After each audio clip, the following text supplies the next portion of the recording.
parents split up or parenting out of two homes, what do you think is the #1 challenge they face? Common ground, okay? How do we find that place in the middle where we can work together? What else do you think? I'm sorry? Consistency. How do we provide children with that day out, day in routine so they know what to expect? That is the cornerstone of kids feeling safe and secure. Respect. Tell me a little bit more about that.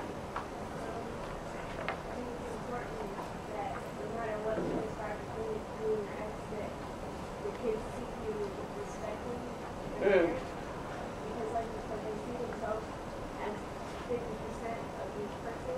Yeah. And so when you value that 50% of who they are, then that helps, that makes them insecure. Yes, and that's an excellent point. That is, and we are going to spend some time talking about, what do we do when kids hear things we really wish they hadn't? How do we handle bad-mouthing? So it's a huge problem for parents when they go through the process of divorce. So how do we teach kids to respect? Even though we have differences, we don't see eye to eye, there still is a level of respect for one another as parents. Any other ideas about the #1 challenge? I'm still kind of fishing around here. Remembering they're a child. Communication, absolutely a huge issue. The other one? It's just remembering that they're your child. They're not your confidant. It's not their cross to bear, your emotional baggage. That Keeping kids kids. Yeah. Absolutely. There was another comment in the back. Discipline. Discipline, yes, absolutely. Huge issue.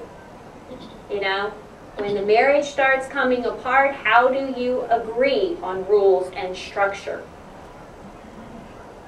Very, very challenging. I still haven't found the #1 issue. Sorry, I keep moving my tail around. I still haven't found the #1 issue I'm looking for, but in actuality, the #1 challenge is taking care of yourself.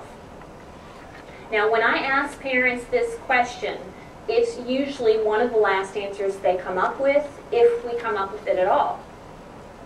And I don't have any scientific data to explain to you why that is, but my best guess is this is a challenging answer for us to come up with because it's not something we're used to doing. Divorce is a crisis in the life of a family. When we're in crisis mode, we focus on surviving, right? And taking care of the kids, and we've got all these things that we're piling on our plate. And I want to tell you that self-care just isn't difficult for separating and divorcing parents or single parents. It's tough for all parents, including some of those well-respected professionals that might talk about self-care for a living.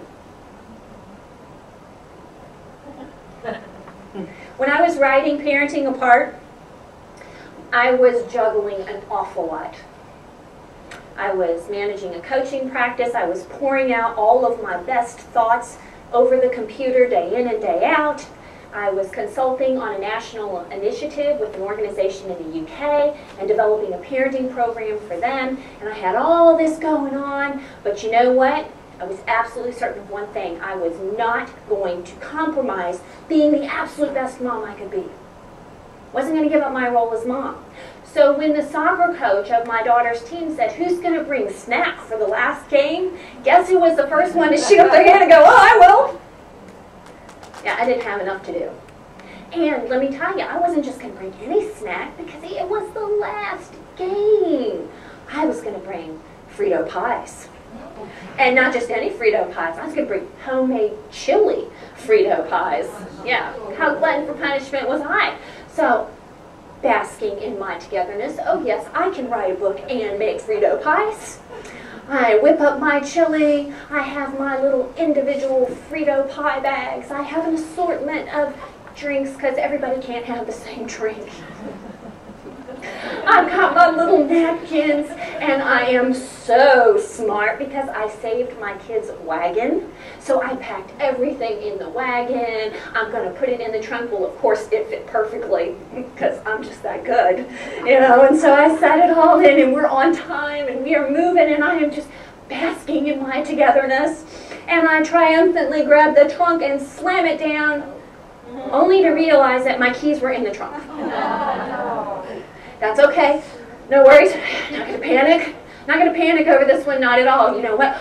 My youngest daughter, Emily, come here. Look, the back seat folds down. You can crawl through the trunk and get Mama's keys. Go ahead. You just, come on, Emily. Reach for those keys. Mom, I can't feel them. I can't see them. I don't know. No, just a little further, baby. Come on, you can do it. And then she's reaching, and I'm coaching her and cheering her on, and then all of a sudden, the trunk pops open.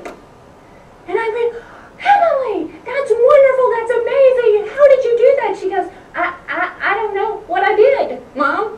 It doesn't matter. That's great. Come on out of there. And I turn around to share my glorious moment with my tween, my other daughter, who's standing over to the side, only to see that she's got the most disgusted look on her face.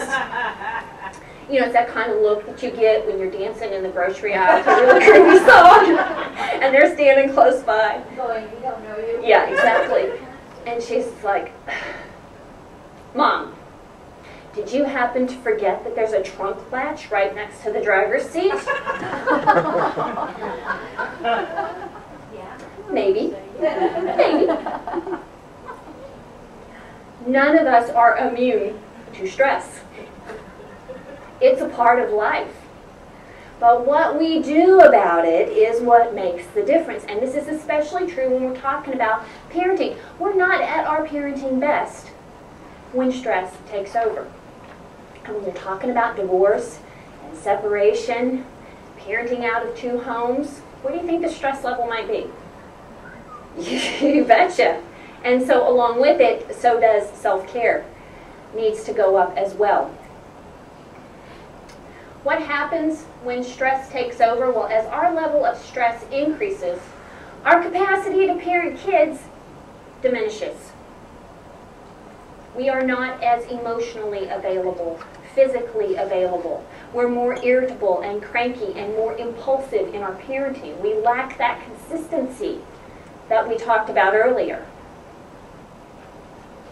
We're just kind of parenting on the fly. We say one thing one minute and something else the next. What happens for kids when the stress takes over? Well, children are great barometers of stress for us. Now, when we are stressed out, they're going to mirror that stress, and their behavior is going to start to falter. So as children's level of stress increases, their ability to manage their behavior and their feelings drops, plummets. They're just not going to